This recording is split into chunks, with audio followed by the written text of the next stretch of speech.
Story बड़ी ही मस्त है क्योंकि इसमें एक बंदा जो कि अवेकेंड नहीं हुआ और वो एक अनाथ है, तो कुछ लोग उसे पकड़कर मिथिकल बीस्ट को पकड़ने के लिए एक चारे के तौर पर उसके सामने फेंक देते हैं। बाद में वही बंदा उसकी जान पता नहीं कैसे बच जाती है, लेकिन ये आपको स्टोरी में पता चल जाएगा। एक एक करके मिथिकल बीस्ट को अपना पेट बनाने लगा और फ्रॉम नोबडी टू समबडी वो आखिर एक गॉड बन जाता है। और अब आगे देखना दोस्तों, आपको बड़ा मजा आएगा और साथ में मेरे सेकंड चैनल को भी सब्सक्राइब कर लेना। तो अब चलो अपनी वीडियो की ओर बढ़ते हैं। तो स्टोरी की शुरुआत बड़ी ही खूबसूरत जगह से होती है। एक लेक का नजारा हम देखते हैं जहाँ पर कोई हमारे मेन कैरेक्टर को आशु नाम से बुला रहा था। हाँ व्यूवर्स, इस कैरेक्टर का नाम आशु है जो कि हमारे इस स्टोरी का मेन प्रोटैगनिस्ट है। जिस बंदे ने उसको आवाज लगाई थी तो वो दरअसल और कोई नहीं बल्कि आशु के फादर थे। वो कहने लगे, आशु बेटा तुम क्या कर रहे हो? तुम इस तरह बेवकूफों की तरह एक जगह पर खड़े होकर क्या साबित करना चाहते हो? हाँ मुझे भी बताना कि तुम किस चीज को लेकर इतना सोच रहे हो। तो हाँ व्यूवर्स, ये आशु हमारे मेन प्रोटैगनिस्ट का फादर है जो कि अपने बेटे के इस तरह एक जगह पर खड़े होने का रीजन पूछ रहे थे। और आशु जो कि बहुत गहरी सोच में था, तो अपनी सोच की दुनिया से निकलने के बाद आशु अपने फादर की ओर देखकर ऐसे रिएक्ट करता है कि जैसे कि वो उसे जानता ही ना हो। जो कि देख उसका फादर बोलने लगा, ओए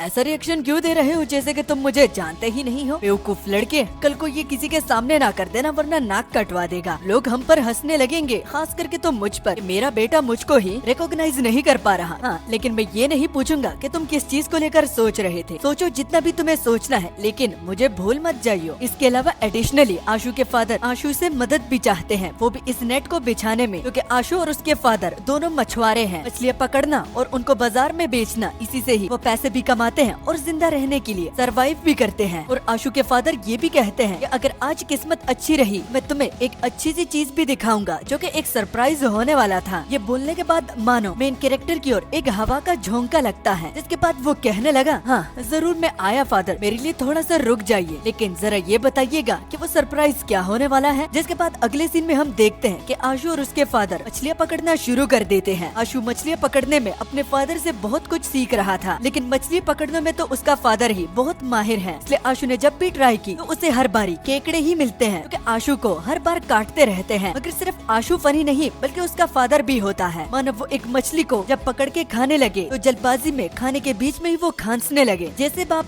वैसे बेटा, लेकिन उन दोनों का बॉन्ड बहुत ज्यादा अच्छा है। मछलियों को पकड़ते पकड़ते उन दोनों को टाइम का पता भी नहीं चला और सुबह से शाम भी हो गई। इसी बीच हमारा मेन प्रोटैगनिस्ट आशु एक मछली को देखता है जो कि एक रेयर टाइप की मछली थी, और उस मछली का नाम रेड कार्प होता है। इस मौके को आशु गवाना नहीं चाहता, तो वो नेट के बगैर ही उस मछली पर कूद पड़ता है, वो भी उसको पकड़ने के लिए। मगर जब पानी के अंदर सीन गया तो आशु को वो मछली कहीं भी नजर नहीं आई, वो अचानक से गायब हो गई थी। हैरानी की बात ये थी कि सिर्फ एक मछली नहीं बल्कि तालाब पूरा का पूरा खाली हो गया था। एक सिंगल मछली भी आशु को नजर नहीं आ रही थी, जो कि बड़ी अजीब बात है। और सबसे हैरान करने वाली बात ये थी कि जब उसने पानी के अंदर एक डाइव लगाई तो वो एक जगह पर अटक गया है। वो आगे नहीं जा पा रहा क्योंकि उसकी बॉडी मानो अकड़ गई है। अकड़ने के बाद उसकी सांसें भी, जिसको उसने होल्ड कर रखा था, तो वो भी धीरे धीरे कम होने लगी, क्योंकि उसे दोबारा सांस लेने के लिए ऊपर जाना पड़ेगा। लेकिन वो किसी रीजन की वजह से एक जगह पर अटक गया है और वो हिल भी नहीं पा रहा। इतने डेस्परेट सिचुएशन में वो अपने फादर को बुलाता है। उसने जो ही आवाज लगाई तो एकदम से सीन कट गया और हम रात के अंधेरे में देखते हैं कि एमसी की आंख खुल जाती है, वो भी अपने डैड को याद करते हुए। पता चला कि एमसी सिर्फ एक ख्वाब देख रहा था और जो ही वो उठता है उसको बांधा गया था और उसके कपड़े फटे हुए थे। आशु को उठता हुआ देख एक अनजान आवाज उससे कहने लगा, चलो आखिरकार तुम उठ ही गए। तो वो एक बूढ़ा आदमी था जिसका नाम शाओ है और उसके साइड में मिस्टर जी हैंग खड़े हुए हैं। तो शाओ हमारे आशु से कहने लगा, हाँ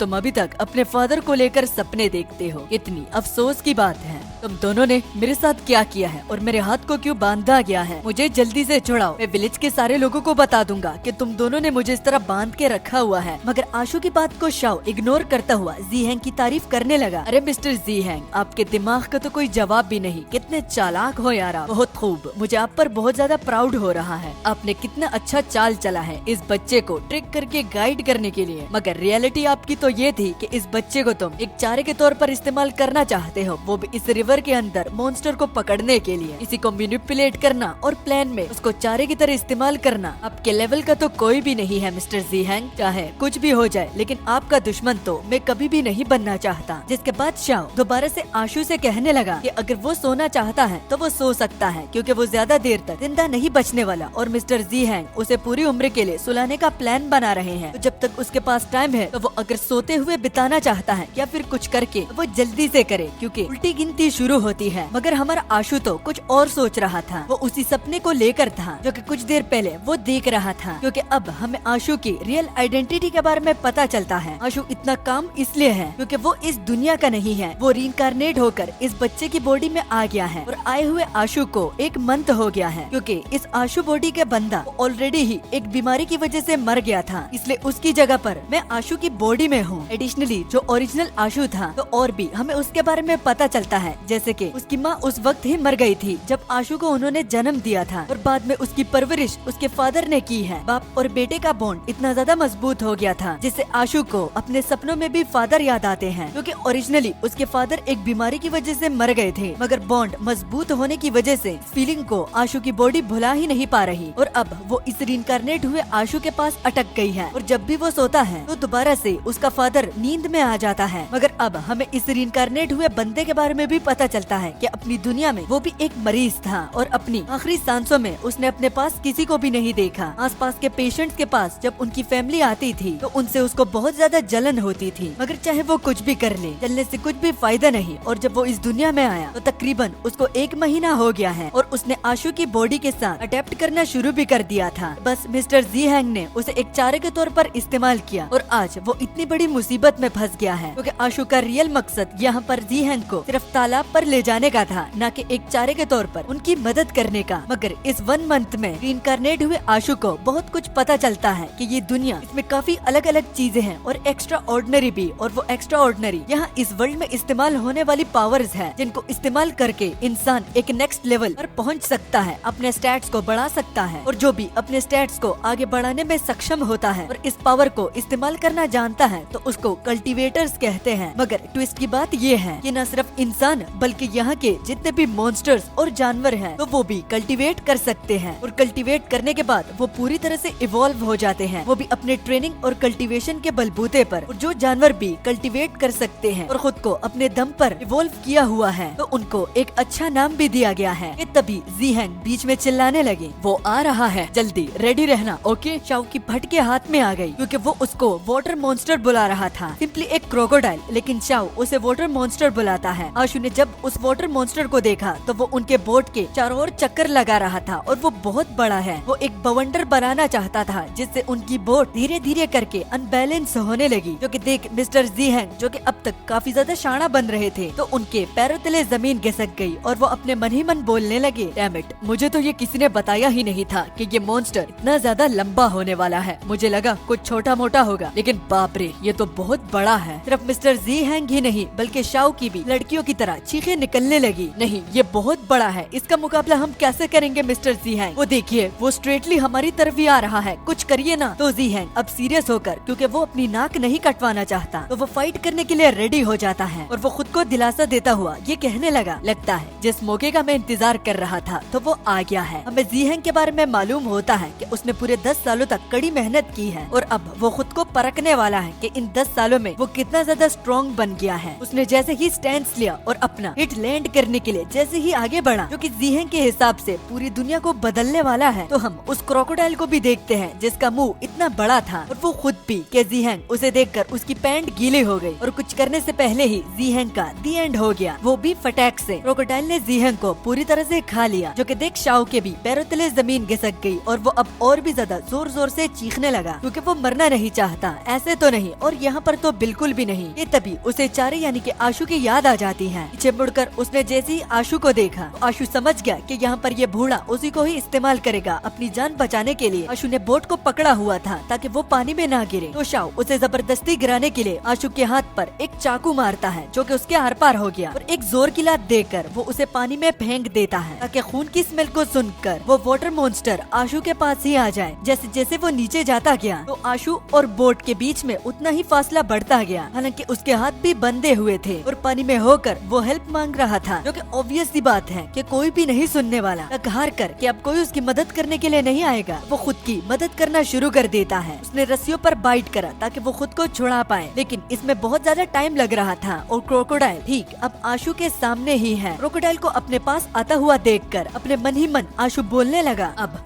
ये मेरी लिमिट है, इससे ज्यादा मुझसे नहीं हो पाएगा, प्लीज मेरी मदद करने के लिए कोई कोई क्यों नहीं आता। और मौत के कगार पर होने के बाद उसे अपने फादर की बैक फ्लैश आने लगी जो कि उसे उठा रहे थे। और इस आखिरी वक्त में भी आशु को अपना फादर ही याद आ रहा था। और आशु अपने फादर का चेहरा देखकर सोचने लगा कि अगर आज वो जिंदा होते तो क्या सब कुछ चेंज होता, इस तरह मेरे साथ ना होता और कितनी अच्छी और सिंपल जिंदगी वो दोनों गुजार पाते। धीरे धीरे करके आशु ने अपना हाथ भी बढ़ाया, मगर जब उसने एक हाथ को पकड़ा तो अपने होश में आने के बाद वो देखता है कि वो एक लॉक को पकड़ लेता है जो कि वही लॉक था जिस पर उसने और अपने फादर ने अपने चेहरे एक साथ बनाए हुए थे। अब ये वहाँ पर कैसे आया ये ऑथर ने नहीं बताया, मगर ट्विस्ट काफी अच्छा था, इसको माइंड नहीं करेंगे। अब आशु उस लॉक की मदद से पानी के बाहर भी आ गया था और वो रियलाइज करता है कि ये तो उसकी फादर की बोट है, मगर अब भी खतरा पूरी तरह से ढला नहीं और दोबारा से वो क्रोकोडाइल आशु को पानी में खींच लेता है। लेकिन खैर किसी तरह से उसे सांस लेने का मौका तो मिला क्योंकि वो तो बस बेहोश होने ही वाला था। और अब हम उस मॉन्स्टर को भी काफी क्लियरली देखते हैं जो कि क्रोकोडाइल कम लेकिन ड्रैगन ज्यादा लग रहा है। अपने मुंह में आशु का पैर उसने चबाए रखा हुआ था और उसे नीचे ही घसीट रहा था और वो क्रोकोडाइल आशु को खींचता गया और खींचता गया, बहुत गहराइयों तक वो आशु को ले जाता है। और अब जीने की इच्छा आशु को नहीं थी और वो कहने लगा, मुझसे जो भी हो पाया मैंने वो करा, मैंने सब कुछ करा फादर, सरवाइव करने के लिए मैंने सब कुछ किया है, मुझे माफ करिएगा। अगर आप होते तो इस पैथेटिक तरीके में मरना आप कभी भी एक्सेप्ट नहीं करते, आई एम सॉरी। जो ही उसकी बात खत्म हुई तो क्रोकोडाइल उसे नीचे ग्राउंड के डेप्थ पर ले आता है और उसे खाने से पहले अब वो उसके साथ खेलेगा जैसे कि हर एक प्रेडेटर करता है। जो ही आशु पानी में खड़ा हुआ तो वो क्रोकोडाइल एकदम से मुड़कर दोबारा अटैक करने लगा और अटैक को आता हुआ देखकर आशु ने अपनी आंखें बंद कर ली। अभी हम देखते हैं कि वाटर के अंदर एक ताबूत पड़ा होता है जो कि ठीक आशु के सिर पर अपीयर होता है। उससे कुछ चैंटिंग के सिंबल्स निकल रहे थे जो कि आशु को घेरे हुए थे और एकदम से सिस्टम ओपन होता है जो कि हमें बताता है कि वाटर कल्टीवेशन वो एक्टिव हो गई है। वाटर स्पिरिट को सिस्टम ने डिटेक्ट कर लिया है, स्किल्स भी अनलॉक हो चुकी है और वो स्किल्स वाटर कंट्रोल की थी। मतलब कि अब आशु के पास भी एक वाटर टाइप एबिलिटी है जिससे वो वाटर को पूरी तरह से कंट्रोल कर सकता है। जिसके बाद मजीद हमें सिस्टम बताता है कि वाटर स्पिरिट अवेलेबल है, एक्वेटिक मंकी एक्टिवेट हो गया है, अवेकनिंग पूरी तरह से सक्सेसफुल हो गई है, बस बॉडी को सिर्फ रिकवर किया जा रहा है। रिकवर करने के बाद होस्ट उठ जाएगा क्योंकि सिस्टम ने आशु की बॉडी को रिकवर किया तो उसकी आंखें खुल गई और with in a milli second वो ये कहने लगा, अब तक तो मुझे मर जाना चाहिए था, मैं यहाँ पर क्या कर रहा हूँ और मैं अभी तक पानी में जिंदा कैसे हूँ, मेरे साथ क्या हो रहा है, क्या मैं उस क्रोकोडाइल के हाथों मरा नहीं। वो अपने हाथ और पैर को मारने लगता है, वो भी सिर्फ ये पता लगाने के लिए कि वो किसी प्रकार सपने में तो नहीं जिस तरह के उसने पहले देखा था। तो पता भी चल जाता है कि वो कोई सपना नहीं देख रहा और हाथ और पैर मारते वक्त आशु को ये भी फील होता है कि वाटर बहुत ज्यादा लाइट है। मतलब कि आप लोगों ने इस लॉ के बारे में तो जरूर सुना होगा कि पानी में जितना नीचे जाओगे तो प्रेशर उतना ज्यादा बढ़ता जाएगा। अगर अब जबकि आशु पानी के बहुत ज्यादा नीचे है तो प्रेशर इतना ज्यादा लाइट क्यों? उसे ऐसा लग रहा था कि पानी का रेजिस्टेंस बहुत ज्यादा कम है, हालांकि बाकी चीजों पर पानी का रेजिस्टेंस अभी भी ज्यादा है। अभी वो सिस्टम को नोटिस करता है और वो बोलने लगा, ये मेरे आंखों के सामने क्या फ्लोट कर रहा है, ये क्या चीज है? तो सिस्टम आशु को बताने लगा कि इस स्किल का नाम फ्लो ऑफ वाटर कंट्रोल है, जिससे तुम पानी को मैनिपुलेट कर सकते हो, वो भी पानी के करंट्स को भी। तुम्हारी फिजिकल बॉडी को कुछ भी नहीं होगा, तुम ऐसे हुए जैसे कि पानी के एक गॉड जिसको पानी का प्रेशर छू भी नहीं पाएगा। कंट्रोल ऑफ वाटर के साथ साथ आशु ने ये भी नोटिस करा वो तो नॉर्मली सांस भी ले रहा है, इसका मतलब वो पानी के अंदर सांस भी ले सकता है। इस चीज से उसे एक बहुत बड़ा झटका लगा कि आखिर एक इंसान पानी के अंदर कैसे सांस ले सकता है। शायद इस वजह से कि सिस्टम एक्टिवेट हो गया है और उसके पूरे वुंड्स यानी कि जख्म भी हील हो गए हैं, वो भी पानी के अंदर होकर। ये चीज बहुत ज्यादा हैरान करने वाली थी। ये तभी आशु पीछे से उस क्रोकोडाइल की प्रेजेंस को फील करता है जो कि अब तक जिंदा है। पीछे मुड़कर उसने जैसे ही देखा तो उस क्रोकोडाइल ने अपना मुंह खोला हुआ था, जो कि देखकर आशु बहुत ज्यादा डर गया और वो चीखता तो है लेकिन वो अभी तक जिंदा कैसे है, इसी का ही पता लगाने के लिए जब आशु ने अपनी आंखें खोली तो वो देखता है वो जब डर रहा था तो उसके हाथों की फॉर्मेशन कुछ ऐसे बन गई कि उस करंट ने जिसको वो सिस्टम के बलबूते पर कंट्रोल कर सकता है, तो कुछ बाइंडिंग्स बन गई जिसने उस क्रोकोडाइल को अटैक के बीच में ही रोक दिया और जगड़ लिया। लेकिन अब तक बेवकूफ एमसी को ये समझ में नहीं आ रहा था कि इस वाटर को वो ही कंट्रोल कर सकता है। उसे ये सब कुछ मजाक लग रहा था और अब उसकी आंखें खुलने लगी, सब कुछ साफ साफ अब उसे समझ में आ रहा था। यहाँ तक कि ये कि जितना एक मंथ उसने यहाँ पर गुजारा है तो जिस सिस्टम के बारे में उसने सुना है जो कि सिर्फ सिर्फ कल्टीवेटर्स ही यूज कर सकते हैं, तो शायद ये वही सिस्टम होगा। इस सिस्टम को लेकर उसके पास नॉवेल्स में भी काफी ज्यादा ज्ञान होता है जो कि उसने अपनी पिछली लाइफ में पढ़ा है। अब इसका मतलब ये कि इस सिस्टम की मदद से आशु को पानी में कोई भी नहीं हरा सकता और पानी में लिमिटेशंस उसके लिए बिल्कुल भी नहीं है। लिमिटेशंस कैसी ही होगी कि वो पानी तक को कंट्रोल कर सकता है, मगर वो क्रोकोडाइल इतना इजी अपोनेंट नहीं। वो बाइंडिंग से खुद को छुड़ाने लगा, जो कि देखकर आशु बोलने लगा, अच्छा तो इसका मतलब ये है कि मैं पूरी तरह से यहाँ पर अमर नहीं हूँ। स्किल की भी एक लिमिट है जिसको अब ये क्रोकोडाइल कुछ देर में खुद को छुड़ा लेगा। जैसे आशु ने बोला तो क्रोकोडाइल खुद को छुड़ा भी लेता है और छुड़ाने के साथ साथ वो एकदम से उस पर झपटा भी मारता है। अब पानी में एक इंसान के लिए रोज करना बहुत मुश्किल होता है, लेकिन आशु एक एक्सेप्शन है कि वो पानी में होकर ही उसकी मूवमेंट बहुत ज्यादा तेज हो गई थी। इसी हेल्प से तो उसने वाटर मॉन्स्टर के अटैक को डॉज कर लिया, मगर अब उसको जल्द से जल्द इस क्रोकोडाइल को सबक सिखाना होगा कि अगर वो इसी तरह ही डॉज करता रहा तो कुछ भी नहीं होगा, बस वो अपना टाइम वेस्ट ही करता रहेगा। तभी उसके दिमाग में एक आइडिया आया जो कि इस क्रोकोडाइल को कंट्रोल करने का था, ताकि वो फुली आशु के लिए सबमिट कर दे, जिससे वो उसका हर एक ऑर्डर मानेगा। अगर क्या वो ऐसा कर सकता है तो वो खुद भी डाउट में है। तो उसने जैसे ही सोचा तो सिस्टम ने आशु को ये बताया कि एक तालिस्मान है जो कि ब्लड डोमिनेंट कहलाता है, वो स्किल एक्वायर्ड हो गई है। मतलब कि यहाँ पर सिस्टम आशु को सुनकर ही उसके हिसाब से ही उसके लिए वो तालिस्मान बना रहे हैं। बस अब आशु को वाटर के फ्लो को कंट्रोल करके उस तक पहुँचना होगा और स्किल को एक्टिवेट करना होगा, फिर बाद में देखा जाएगा कि इसने काम करा या नहीं। क्रोकोडाइल से दूर भागने के लिए आशु पीछे चला जाता है, वो भी बड़ी तेजी से, और क्रोकोडाइल भी ये देखकर उसका पीछा करने लगा, वो भी बड़ी तेजी से। और अब वो क्रोकोडाइल उसके बहुत ज्यादा करीब आ गया था, जो कि देखकर हमारे मेन प्रोटैगनिस्ट ने वाटर ऑफ फ्लो को दोबारा से एक्टिव करा। इससे पहले तो वो वाटर के करंट को इमोबिलाइज करता है, वो भी अपने हिसाब से। दोबारा से कुछ वाटर की बाइंडिंग्स बन गई और उस क्रोकोडाइल को दोबारा से उस बाइंडिंग में जकड़ लिया, मगर अब की बार बाइंडिंग्स बहुत वीक थी, तो वो उसे तोड़कर एक बड़े ही जोर का झपटा मारता है, जिसको किस्मत से आशु डॉज कर लेता है। और अब क्रोकोडाइल उसके बहुत ज्यादा करीब था और जो स्किल सिस्टम से उसको मिली है, जिसका नाम ब्लड डोमिनेंट तालिस्मान है, तो वो उसको एक्टिवेट कर देता है। और एक्टिवेट करते ही वो उसके सिर पर अपना हाथ रख के उस तालिस्मान को एक्टिवेट कर लेता है। तालिस्मान की एक्टिवेट होने के बाद वो क्रोकोडाइल बड़ी ही तेजी से स्विम करने लगा, मगर मानो या ना मानो, लेकिन हमारा मेन प्रोटैगनिस्ट एकदम चिपक गया था। वो उसे जाने देने का कोई सवाल भी नहीं छोड़ेगा। ये तभी हम देखते हैं कि उसकी एक आंख बिल्कुल उस क्रोकोडाइल में बदल रही थी, जो कि वो रियलाइज नहीं कर पाता, क्योंकि अब सिर्फ स्पिरिट पावर की ही बैटल हो रही है, एक स्पिरिचुअल बैटल, जिसमें वो क्रोकोडाइल को या तो अपने कंट्रोल में लाएगा या फिर वो उसे यहीं पर ही मार डालेगा। धीरे धीरे करके स्पिरिचुअल पावर उस क्रोकोडाइल की बहुत ज्यादा बढ़ती गई। उसकी आंख अब कम्प्लीटली तौर पर क्रोकोडाइल की आंख का रूप ले लेती है, जो कि समझने के बाद आशु बोलने लगा, लगता है कि मैं हारने वाला हूँ, लेकिन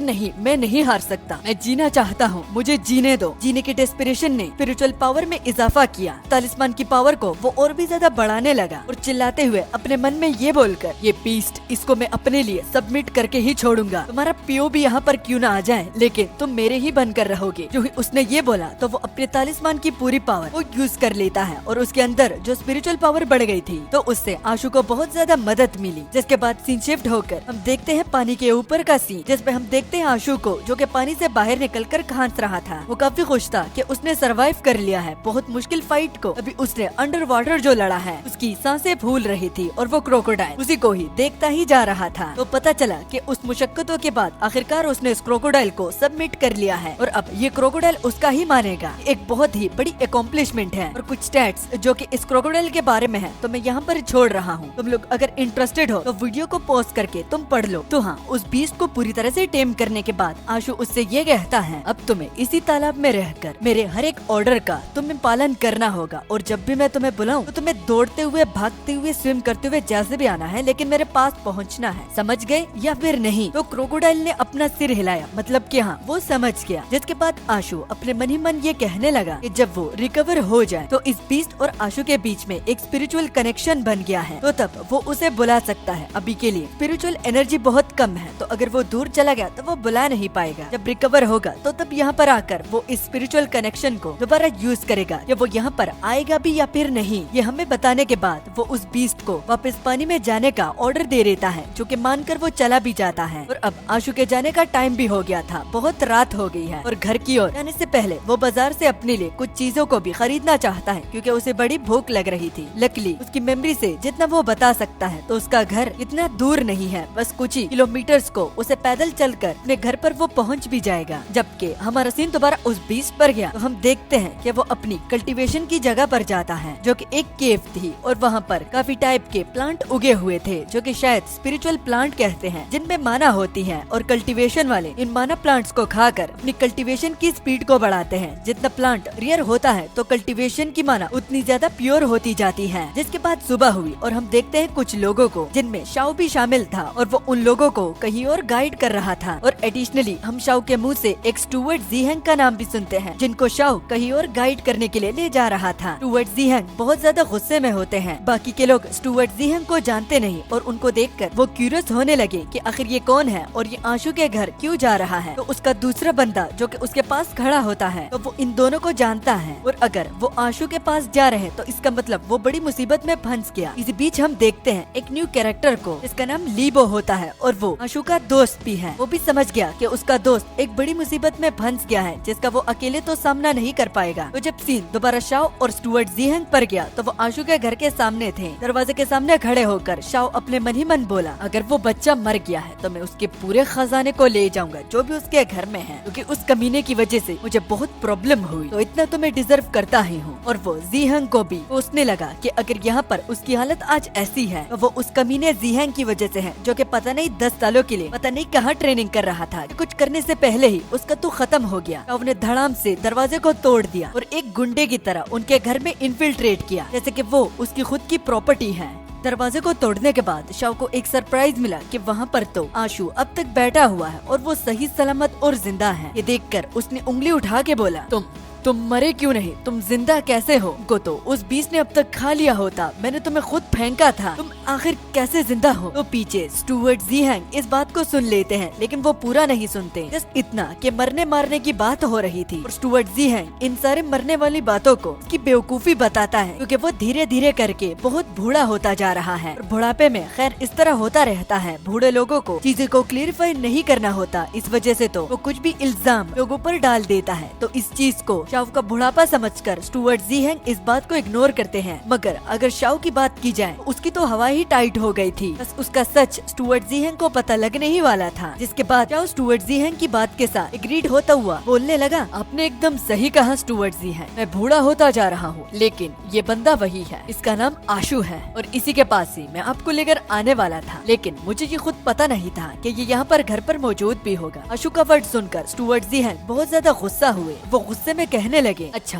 तो तुम हो वो आशु जिसके घर हम आने वाले थे? हाँ, अभी तक जिंदा हो। लगता है किस्मत तुम्हें मरने नहीं दे रही, वो तुम्हें और जलील और जलालत की जिंदगी से गुजारना चाहती है, इस वजह से तो आज तुम जिंदा हो। शाओ भी स्टुअर्ट ज़ीहेंग की बातों के साथ एग्रीड होता हुआ बोलता है, आपने बिल्कुल सही कहा, क्योंकि ऊपर वाला अच्छे से समझता है कि एक बुरे इंसान के साथ कैसे सलूक करना है। ये इस जिंदगी में जलील होता जाएगा, बेइज्जती खाता जाएगा जब तक पूरी तरह से पनिशमेंट खत्म ना हो जाए। ये इसकी सबसे बड़ी डिवाइन पनिशमेंट है। बाद में स्टुअर्ट ज़ीहेंग अपने बंदों से आशु को पकड़ने का बोलते हैं, जाकर इस आशु को पकड़ लो। स्टुअर्ट ज़ीहेंग के बंदों ने बिल्कुल वैसा ही करा और आशु जिसको स्टुअर्ट ज़ीहेंग के लोगों ने पकड़ लिया था तो वो कंफ्यूज होके बोला, आप यहाँ पर क्या कर रहे हो और मुझे इस तरह पकड़कर आप मुझे कहाँ ले जाना चाहते हो? वो रेजिस्ट कर रहा था। तभी एक जोर का मुक्का सीधा उसके पेट पर लगता है, क्योंकि और किसी ने नहीं बल्कि शाओ ने दिया था और वो बोलता है, बकवास बंद कर दे कमीने, अब तक बकवास करता रहेगा। और एडिशनली शाओ ज़ीहेंग के मरने का भी आशु को ही करार देता है कि इस वजह से मास्टर ज़ीहेंग मरे थे, क्योंकि उनको मौत के पास लेकर जाकर ये यहाँ पर खुद वापस आ गया और मास्टर ज़ीहेंग मर गए। तो बस शाओ इल्जाम डालता ही गया और यहाँ तक वो उसको मर्डरर भी बुलाने लगता है कि तुम एक खूनी हो, तुमने उस बंदे को मरवाया है जिसको विलेज की सेफ्टी के लिए बुलाया गया था, जो कि उस मॉन्स्टर से इन लोगों को निजात दिलाने वाला था, और अब इतना बड़ा नुकसान तुमने करवाया है, इसकी भरपाई तो तुम्हें करनी होगी, क्योंकि तुम्हारी वजह से वो खतरा अभी तक मंडरा रहा है, उसका अभी तक खात्मा नहीं हुआ। तो अब तुम क्या करोगे? भला आखिर इंसान कब तक अपनी बेइज्जती को सुने और झूठ पे झूठ अपने सिर लगता हुआ देखे? तो अब आशु भी बोलने लगा,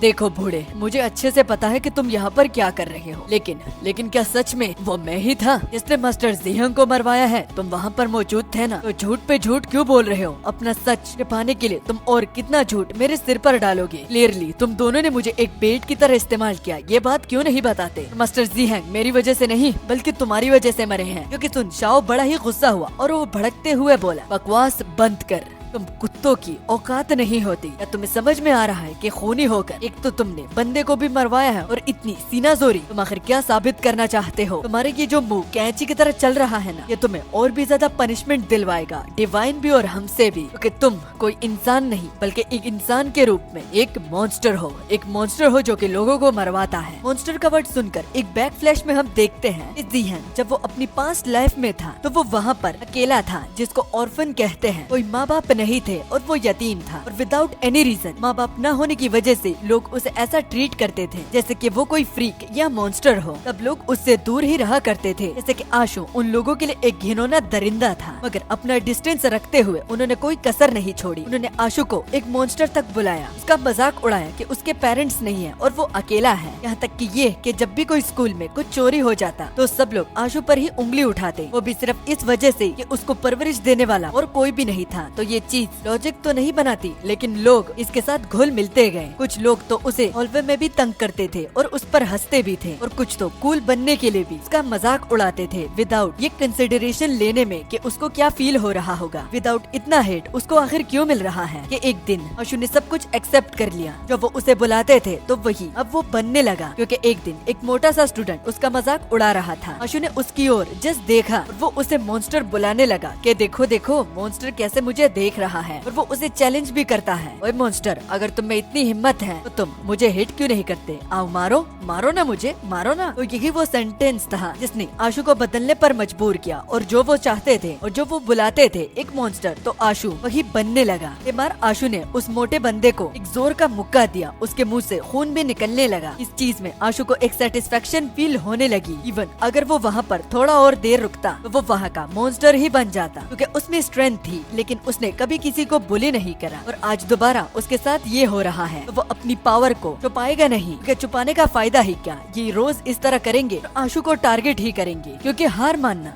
ये आशु के नेचर में नहीं है। और ये वो सबको बताता है कि कभी भी हार मत मानना। जो ही उसने ये कहा तो वो स्टुअर्ट ज़ीहन के सबऑर्डिनेट से भी खुद को चढ़ाकर शाओ को सीधा एक हेड बम्प देता है, जिससे शाओ की हालत खराब हो गई। वो शाओ को एक साइड फेंक कर मटके को भी अपने सिर पर मारता है, जिससे उसके अंदर स्टोर हुआ पानी भी गिर जाता है। और अब जैसे कि पानी उसकी खासियत है, तो अगर अपनी पावर को रिवील करने के बाद ये उसे मॉन्स्टर क्यों ही ना बुलाने लगे, और उसके बाद कंफर्म हो जाए कि मैं एक मॉन्स्टर हूँ तो मॉन्स्टर ही सही, क्योंकि अब बर्दाश्त की हद खत्म हो गई। और अगर बाद में उसकी जिंदगी बहुत खराब होती गई और एग्जीक्यूट भी उसको करना पड़ा, वो खुशी खुशी एक्सेप्ट कर लेगा। लेकिन यहाँ पर इन लोगों को मौत के घाट उतारने के बाद ही जो ही आशु ने ये बोला तो वो वाटर को दोबारा से कंट्रोल करने लगा। और शाओ जो कि अब घबरा रहा है, वो आशु से बोला तुम्हारी आखिर हिम्मत कैसे हुई मुझ पर हमला करने की? स्टुअर्ट ज़ीहन आपने देखा ना कि आपके सामने एक मॉन्स्टर मुझ पर हमला कर रहा है। मैं तो कहता हूँ कि जल्द ही मानो और मास्टर के पास इसे ले जाते हैं ताकि इसकी वो हेकड़ी निकाल दे। और बाद में एक खुरापाती आइडिया उसके दिमाग में आता है, जिसको वो स्टुअर्ट ज़ीहन को बताता है, लेकिन ये अभी के लिए एक सीक्रेट है। मगर काफी घिनौना चेहरा बनाकर शाओ ने ये बोला, और स्टुअर्ट ज़ीहन हमें लोगों की भी तो जरूरत है ना, और ये एक अनार्थ भी है, इसके पेरेंट्स भी नहीं, तो ये एक परफेक्ट सब्जेक्ट है। क्या कहते हो? मैंने कुछ गलत भी तो नहीं कहा? तो शाओ की बातों के साथ स्टुअर्ट ज़ीहन भी एग्रीड करते हैं और वो बोले हाँ तुमने बिल्कुल एकदम सही कहा। ओए अब सुनो आशु, मैं तुम्हें यहाँ पर अडॉप्ट कर रहा हूँ एक सन के तौर पर, तो मैं मेरे साथ चलना होगा, तुम्हारी जिंदगी में पूरी तरह से बदल दूंगा, और अगर तुम इसको मानते नहीं तो मैं तुम्हारे पैर यहाँ पर तोड़ दूंगा ताकि तुम अपना काम खुद ना कर सको और तुम्हें जलालत की जिंदगी जीना पड़े। सारे कमोशंस को बाहर लोग भी देख रहे थे। ये उनके लिए पहला टाइम नहीं था कि वो किसी को अडॉप्ट होता हुआ देख रहे हैं, वो भी ज़ीहन क्लैन के लिए। और इस तरह विलेज में काफी ज्यादा लोग गायब होने लगे, किसी को कुछ भी नहीं पता। लेकिन शक ज़ीहन क्लैन के पास जाता है, वो लोगों को अडॉप्ट करके उसे अपने पास ले जाते हैं और बाद में उनका पता भी नहीं चलता। और लेटली ज़ीहन क्लैन ने बहुत सारे लोगों को अडॉप्ट भी कर लिया है, जो कि सामने खड़े विलेजर्स के साथ साथ बाकी विलेजेस के लोगों के लिए भी बहुत ज्यादा स्ट्रेंज है और अजीब। तभी एक न्यू कैरेक्टर की एंट्री होती है जो कि बहुत ज्यादा गुस्से में था, और वो बोला कौन है वो गुस्ताख जिसने आशु पर हाथ डालने की कोशिश करी, सामने आओ। तो वो विलेज का चीफ होता है, जिसको लीबो ने बुलाया होता है, क्योंकि उसे पता था कि इस मामले में वो अकेला कुछ भी नहीं कर पाएगा।